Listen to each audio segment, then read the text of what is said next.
मुंबई अरब सागर के किनारे बसा शहर और इससे 10 किलोमीटर दूर अथाह समंदर के बीच एक द्वीप एलिफेंटा, जिसे प्राचीन काल में घारापुरी कहा जाता था।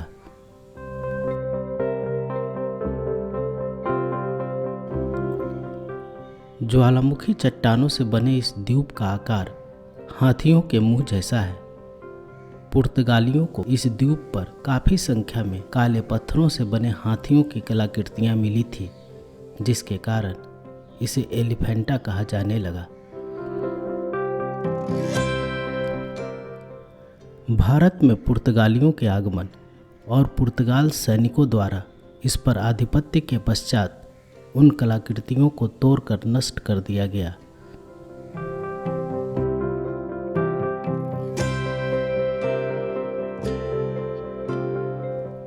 सन 1540 में पुर्तगाली वायसराय डोम जाओ डिकोस्टा ने सबसे पहले इन चट्टानों में दबी कुछ गुफाओं को देखा, जिसे बाद में ब्रिटिश शासनकाल के दौरान 1865 में प्रिंस ऑफ वेल्स के एडविन द्वितीय के काल में खोज कर निकाला गया। एलिफेंटा में कुल 7 रॉक कट गुफाएं हैं, जिसमें 5 हिंदू और 2 बौद्ध धर्म से संबंधित हैं। यह रॉक कट गुफाएं प्राचीन भारतीय कला के अद्वितीय उदाहरण हैं। सभी गुफाओं का निर्माण काल भारत में रॉक कट गुफाओं के शैशव काल का माना जाता है। बौद्ध गुफाएं 2री शताब्दी के और हिंदू गुफाएं 6ठी शताब्दी के हैं। गुफा संख्या 1 से 5 हिंदू धर्म से संबंधित हैं, जिसमें भगवान शिव के विभिन्न रूपों वाली कलाकृतियों को दीवारों पर उकेरा गया है। इसलिए इसे आइलैंड ऑफ लॉर्ड शिवा भी कहा जाता है। गुफा संख्या 1 मुख्य गुफा है, जिसकी गर्भगृह 39 स्क्वायर मीटर की चौकोर आकार वाली हॉल में खुलती है, जो उत्तर दिशा में समंदर की ओर खुली है, जो गुफा का मुख्य प्रवेश है।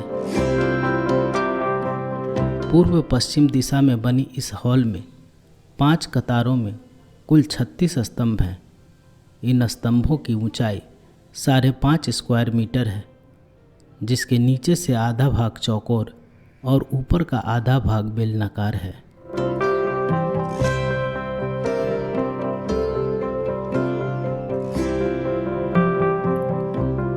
हॉल के तीनों तरफ की दीवारों पर बनी पैनल में भगवान शिव की विभिन्न रूपों की कलाकृतियों की नक्काशी की गई है।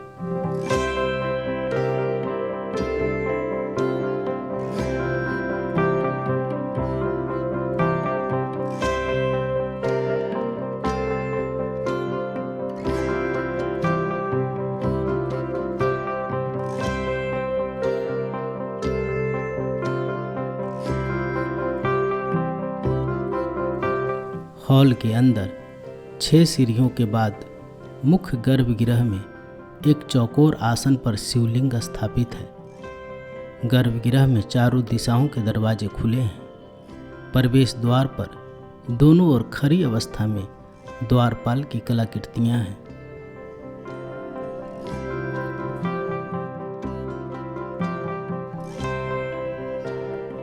मुख्य गर्भगृह के पहले भगवान शिव की 3 मुखों वाली कलाकृति है, जिसे महेश मूर्ति कहा जाता है। ये कलाकृतियाँ एलिफेंटा की सबसे उत्कृष्ट कलाकृति मानी जाती है। महेश मूर्ति को शिव के सदाशिव स्वरूप माना जाता है, जिसमें बीच का मुख तत्पुरुष शिव, दाहिने तरफ का मुख अघोर शिव और बाईं तरफ का मुख वामदेव और उमा स्वरूप का माना जाता है, जो क्रमशः निर्माण, संहार और संरक्षण का प्रतीक है। हॉल के बाईं तरफ के दीवारों पर भगवान शिव की कमल के फूल पर पद्मासन में बैठे योगी मुद्रा में कलाकृति है। शिव के इसी स्वरूप के कारण उन्हें जोगेश्वरा भी कहा जाता है, जिसका वर्णन कालिदास ने अपने ग्रंथ कुमार संभव में भी किया है। भगवान शिव के स्वरूपों में एक स्वरूप है अर्धनारीश्वर शिव, अर्थात शरीर का आधा भाग पुरुष और आधा भाग नारी। इसलिए इस स्वरूप को अर्धनारीश्वर कहा गया है, जिसे संपूर्ण ब्रह्मांड का जननी माना जाता है। इसलिए भगवान शिव को गॉड ऑफ क्रिएटर भी कहा जाता है। 4 भुजाओं वाली अर्धनारीश्वर की कलाकृति में 2 भुजाएं पुरुष रूप के और 2 स्त्री रूप के हैं। दाहिने तरफ भगवान शिव की भुजाएं और बाईं तरफ पार्वती की भुजाएं हैं।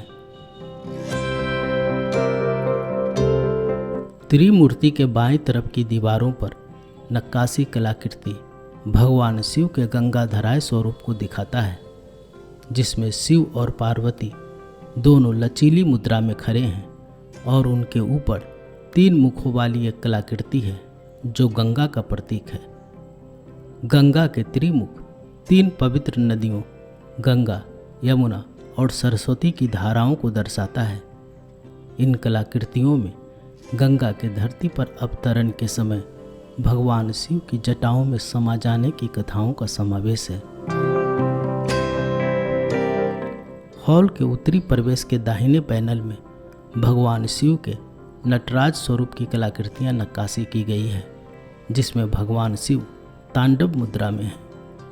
पैनल में परशुरीय गणेश, कार्तिकेय और ब्रह्मा के अतिरिक्त पार्वती की भी कलाकृतियां हैं। भगवान शिव के नटराज स्वरूप के कारण उन्हें लॉर्ड ऑफ डांस भी कहा जाता है। शिव के तांडव रूप में उनकी 5 गतिविधियां समाहित हैं। इन स्वरूपों के अतिरिक्त भगवान शिव से संबंधित कई घटनाओं को कलाकारों और शिल्पकारों ने इन पत्थरों पर उकेरा है, जो पौराणिक कथाओं पर आधारित है। हॉल के दक्षिण पश्चिम दीवारों में शिव की कल्याण सुंदरा कलाकृति है, जिसमें शिव और पार्वती के विवाह के दृश्यों को कलाकारों ने बाखूबी पत्थरों पर उकेरा है।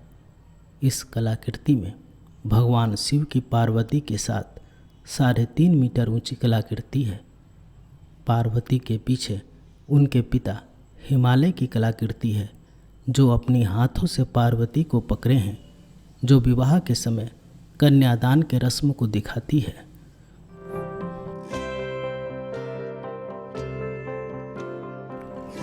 शिव पार्वती की कलाकृति में 4 भुजाओं वाली शिव के साथ पार्वती भी हैं। साथ में दासियों के साथ गणेश और कार्तिकेय भी हैं। नीचे में नंदी की कलाकृतियों को शिल्पकारों ने सजीवता से इन दीवारों पर उकेरा है।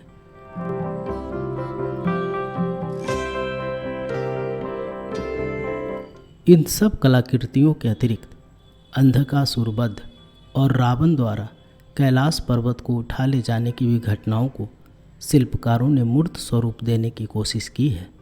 ये सभी कलाकृतियाँ भारत की समृद्ध संस्कृति को दर्शाती है।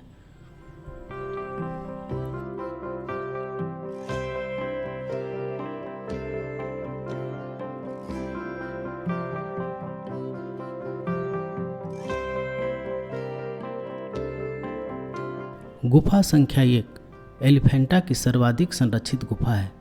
इसके अतिरिक्त गुफा संख्या 2, 3, 4 और 5 हैं, जिसमें कुछ खंडहरों में तब्दील हो गए हैं।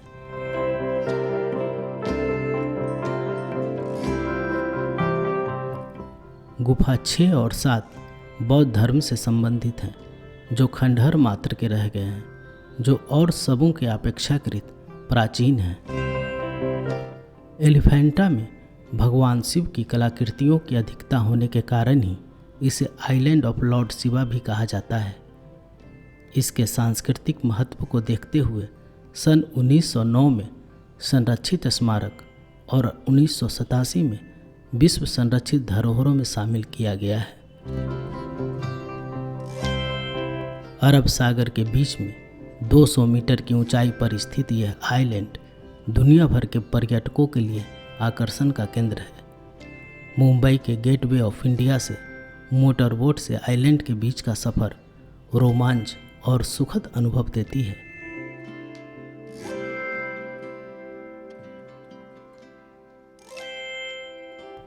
जेटी से आइलैंड तक चलने वाली मिनी ट्रेन पर्यटकों के बीच काफ़ी लोकप्रिय है।